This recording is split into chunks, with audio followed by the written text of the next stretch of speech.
Got my own wheels turning. Heute bin ich 17 Jahre und hab blondes Haar. Und bin ein Sehnsuchtsobjekt. Aber das weiß ich natürlich nicht. Und darum habe ich diese entzückende Unbewusstheit der Jugend. Auch Dummheit kann ich mir gut leisten, weil es darauf noch nicht ankommt. Natürlich bin ich gar nicht so dumm, wie man gerne hätte. Und durchschau alles ganz gut. Wir sitzen stundenlang vor der Eisdiele. Da fahren die Jungs herum in ihren Autos. Manchmal halten sie an und steigen aus.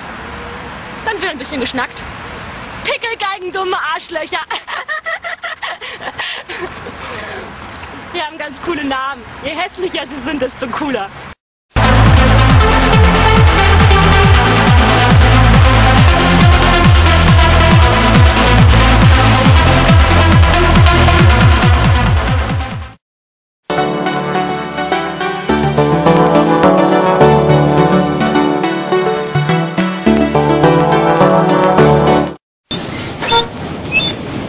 See you again. Cheers.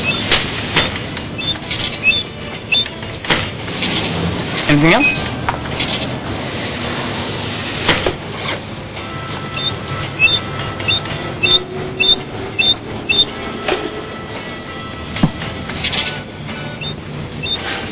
Excuse me, madam. This might do the trick.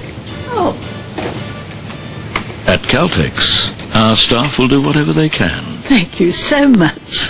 You're welcome. to help make your life a little easier.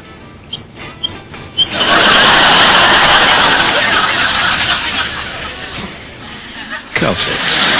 Nice and easy.